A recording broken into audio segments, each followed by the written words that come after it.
saya masuk pada kesimpulan. Pertama, kami sampaikan, ini baru kejutan namanya. Bukan kayak acara kemarin, bilang suruh tunggu kalian Jumat dari pagi sampai sore, tahu-taunya hasil visum. Saya katakan, pertama, ketika saya sedang berada di Kuala Lumpur, Malaysia, saya dihubungi oleh Ibu JF alias Mama E dan juga E serta anaknya seorang lagi berinisial L terkait dengan keberadaan saudara LM ketika di UK, bagaimana dia sekolah, bagaimana dia berhenti sekolah, bagaimana tidak dikirimin biaya, kenapa tidak dikirimin biaya, kenapa bisa tinggal di rumah Ibu JF, kemudian dimasukkan lagi sekolah, kemudian keluar lagi, kemudian panggil polisi, kemudian pacaran dengan saudara Fadel, lalu kemudian kembali ke Indonesia, datang 5 kali tidak diterima, akhirnya ambil apartemen sendiri dan dijemput paksa. Ini rangkaian peristiwa yang secara konteks penegakan hukum saling terkait. Karena itu, saya minta kepada Ibu JF dan E, kalau kalian ingin bantu kasus ini, karena mereka bilang kami tidak punya kepentingan kepada Fadel, Pak. Tapi kami ingin menceritakan fakta yang sebenarnya di UK itu. Saya minta tolong buat statement letter, surat pernyataan, dan surat pernyataan sudah saya terima. Dan suratnya sudah kami serahkan ke Kementerian PPA dan sudah diberikan kepada penyidik tadi di sini. Suratnya 2 lembar, semua dijelaskan di situ. Poin yang kedua, bahwa benar berdasarkan pengakuan dari Bu JF E kepada saya, diduga bahwa LM sudah berpacaran dengan seseorang berinisial A, dan A ini sudah bertemu, dibawa oleh LM untuk bertemu dengan Ibu JF, dengan E dan juga dengan L. Sudah bertemu. Dan kedua orang ini mengaku sudah berpacaran. Apakah di luar berpacaran itu ada sesuatu? Itu nanti. Karena bukan konsumsi di sini. Tapi jalan cerita itu ada. Poin yang kedua. Yang ketiga, bahwa ini soalnya saya harus ingat ini. Bahwa saudari LM ketika kembali ke Indonesia, dan yang disebut-sebut selalu ada rentang waktu Juni, Juli, Agustus, itu kan yang disebut-sebut oleh NM dan pengacaranya. Kami sudah cross check berdasarkan data yang kami punya. Ingat, yang kami serahkan tadi tidak saja surat pernyataan dari Ibu JF E, tapi juga dikirimin ID card-nya. ID card-nya. Dan di luar itu kami juga diberikan data bagaimana saudari LM ketika tidak mau melakukan live atas perintah diduga dari NM, maka LM tidak akan diberikan biaya, dan live itu harus menjelek-jelekkan inisial AD. Ketidakmauan dia ini menyebabkan seorang NM marah, lalu kemudian tidak dikirimin belanja, dan anak itu menjadi kesulitan. Benar-benar kesulitan, tidak ada tempat tinggal. Pikirkan dengan jernih teman-teman semua. Di UK dia tidak ada yang membiayai, sehingga menompang di rumah orang. Begitu mamanya tahu, dimaki-maki ini orang, keluarga ini akhirnya si LM keluar, pergi ke Indonesia, dibantu oleh keluarga Bajide, dibawa ke rumahnya ditolak, dan dua orang ini dimaki-maki oleh NM. Apa ini? Ini kerjaan apa? Ini semua orang sudah bersuara. Kemudian berikutnya apa? Dari konstruksi hukum yang kami pelajari juga, maka kami mendapat support yang kuat dari beberapa pakar hukum, termasuk dari Kementerian PPA, bahwa yang namanya satu,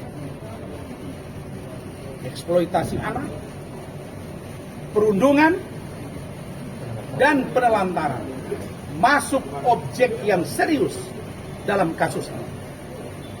Karena itu, yang disampaikan oleh Saudara Rahmat tadi, bahwa kami memutuskan kami akan segera mengadukan persoalkan ini kepada penyidik, dalam hal ini penegak hukum, bahwa ada dugaan 3 poin yang dilakukan oleh saudari NN. 1, dugaan eksploitasi anak, karena anak ini, LM ini sejak berumur 15 tahun katanya, sudah disuruh untuk melakukan promosi live terhadap produk-produk kecantikan. Apabila tidak mau, anak ini katanya ya, bisa dimasukkan di kamar berminggu-minggu dan dihukum tidak bisa keluar rumah. Umur 15 tahun. Yang kedua, perundungan. Kalau dia tidak patuh pada orang tuanya, atas kemauannya anak ini langsung ditindak. Dan dia stres. Yang ketiga, selama di UK, hanya 3 bulan yang dibiayai. 3 bulan. Dan studinya cuma 3 bulan. Setelah 3 bulan, dia keluar dari sekolah karena tidak ada biaya, numpang dengan keluarga JF, karena tidak ada biaya, tinggal di situ, diperkenalkanlah A ini kepada dia. Dan kemudian dimaki-maki oleh MM keluarga ini, akhirnya LM malu, dia keluar, dan disitulah dia diduga mengambil pekerjaan endorse slot yang berkaitan dengan sesuatu yang tidak baik. Dalam hal ini diduga JL, kira-kira begitu. Ini penjelasan ini semua ya Fadel ya, saya sampaikan. Keterangan dari Ibu JF yang tersurat, keterangan dari Fadel kepada kami dan keluarga sangat linear, sangat sinkron. Bahkan chattingan, percakapan antara LM dengan seseorang, dia curhat, itu pun ada. Ada bahasa Indonesia, ada bahasa Inggris. Nah, untuk memperkuat keterangan bahwa benar ada surat yang ditandatangani oleh LM untuk melaporkan ibunya, suratnya tidak mungkin saya perlihatkan, tapi fotonya saya perlihatkan. Apakah ini saya dikatakan membongkar rahasia kependudukan? Enggak dong. Ini fotonya. Ini ketika LM sedang menandatangani, ya betul ya? Ini LM sedang menandatangani surat tanggal 13 September 2024 terkait beberapa kronologi yang dialami dan ingin melaporkan MM terkait di dalamnya termasuk perundungan, eksploitasi, dan penelantaran. Kalau begini, apa mungkin kita semua berpikir ini normal? Tidak dong. Apakah mungkin LM yang dijemput dari apartemen, kalau mengatakan anak di bawah umur, kenapa Anda expose itu? Ketika dijemput, silent saja dong. Bawa cewek, polisi, polwan. Di situ kan kelihatan, dia sempat nggak ada celana panjang, dipakaikan celananya, benar kan? Digotong-gotong, didorong-dorong, divideokan. Ini apa namanya? Apakah ini bukan membuka rahasia anak di bawah umur? Siapa pelakunya? Maka orang-orang yang ikut serta mengambil itu kami minta untuk juga diperiksa. Karena kalau caranya baik, dibujuk, mungkin beda ceritanya. Tapi kalau diambil paksa begitu, artinya ada masalah. Yang mencurigakan kami sampai hari ini, LN dengan NM belum pernah duduk bersama bicara hati ke hati. Kalau begitu, bagaimana sikap kami? Berdasarkan keterangan ini, kami akan lanjutkan Saudara Bangkit dan keluarga Pak Bajili untuk membawa ini ke pihak berwajib. Apakah Bareskrim atau Polda Metro untuk melaporkan 3 poin tadi. Yang terakhir, teman-teman semua, kalau persoalan ini selalu disampaikan oleh kuasa hukum, oleh MM, sudah dapat bukti, sudah dapat ini, dapat itu. Apa yang dapat? Faktanya, saya datang tadi dengan penyidik, kami tanya, dan kami diskusi. Apa kata penyidik? Bang, kami on the track. Saya tanya, apakah Adinda ikut melihat YouTube? Tidak, kami tidak mau campur urusan itu. Kami on the track. Maka closing kami adalah pemeriksaan terhadap 3, 1 dari Kementerian PPA, yang kedua pemeriksaan dari saksi dari luar negeri, kami minta dilakukan via Zoom atau via daring, yang ketiga gelar perkara khusus. Ini yang bisa membuka mata rantai persoalan ini agar benar-benar komprehensif dan ingat, ini pembelajaran bagi semua orang. Jangan gara-gara engkau menganggap kau ibunya, lalu kau bisa atas nama anak di bawah umur melakukan sesuatu yang berakibat kepada orang lain. Kami bisa katakan, bagaimana membuktikan visum? Kalau ada rentang waktu mereka Juni-Juli itu tidak berhubungan komunikasi, jangankan melakukan sesuatu hubungan badan, komunikasi saja tidak ada rentang waktunya.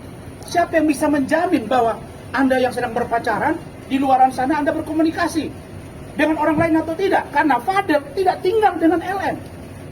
Karena Fadel beda. Jadi jangan darah siapa, bekas dari aborsi yang mana, kalau itu ada. Tidak gampang. Maka kami lakukan serangan balik ini.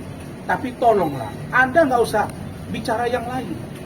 NM, kau fokus ke kasus ini. Saya berdoa, mudah-mudahan umrohnya mabrurah dan berubah caranya menghadapi masalah ini. Saya kira itu dari kami. Cukup 1-2 pertanyaan.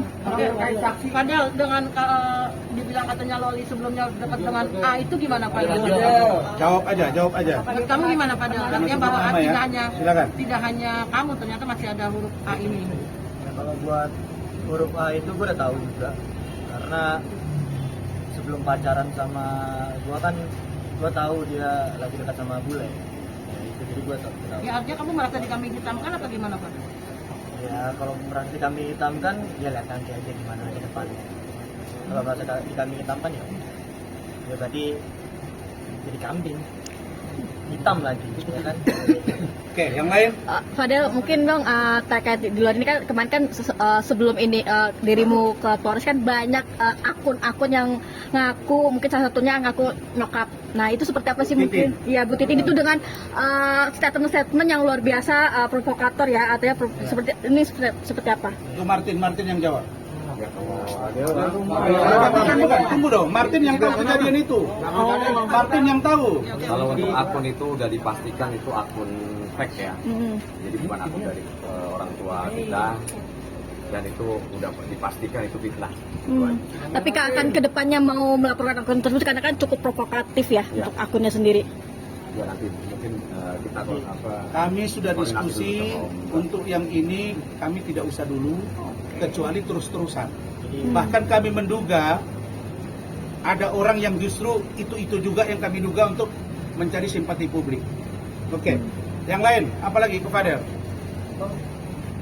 Ke saya atau ke Fadel? Saksi kenapa nanti aja pas persidangan aja Bang diungkap? Oh, nggak bisa dong. Kalau persidangan berarti sudah gelar perkara, sudah tersangka, lengkap berkas. Enggak dong.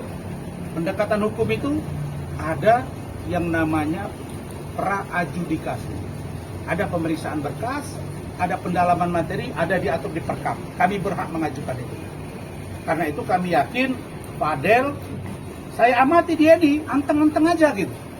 Ini orang nggak ada beban ya gitu. Nah, dia nanti disuruh nari, dibilang meledek lagi, enggak lah. Ya, Jangan. tapi yang pasti kamu diundang kan ke Malaysia? Iya. Untuk apa itu? Untuk kompetisi Kompetisi tingkat dunia. wakil Indonesia dari Indonesia Bayangin tuh. di Desember nanti. Desember. Doain aja supaya bisa menangin di bawah nama Indonesia. All-Star influencer ya. All-Star Dan kami appreciate penyidik, Pak Kapolres, Pak Kapolda, Pak Kapolri, Kabar Eskrim semua on the track. Ya. Oke, cukup ya. Thank you. Fadel gimana untuk lebih fokus ke lomba nanti kan karena kan ini kan masalah cukup besar ya, cukup gimana untuk fokusnya nanti? Karena emang tiap hari gua latihan band, maupun ada masalah nggak ada masalah, gua tetap latihan. Jadi gua yakin sama abang gua, insya Allah menang. Kamu Bagi fokusnya tidur nyenyak gimana? kan seminggu ini? Tidurnya. Kan disuruh tidur nyenyak dulu katanya. Iya, katanya Ini hari Rabu. Besok Kamis. Iya, katanya suruh puas-puasin. Aduh, udah. udah puas terus kok. Ya. Oke. Tapi kamu berdoa katanya. Iya. Mohon doa dari wartawan untuk bisa bersatu dengan. Iya. Sampai dong. Ini dia. Jadi buat wartawan, buat orang-orang yang mungkin nonton ini, doain aja supaya kita bisa bertemu lagi, gua sama Loli bisa ketemu lagi Sampai akhir hayat. sampai. Jadikan dia istri.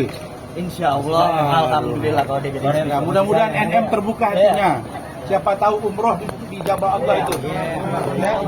Masih cabut.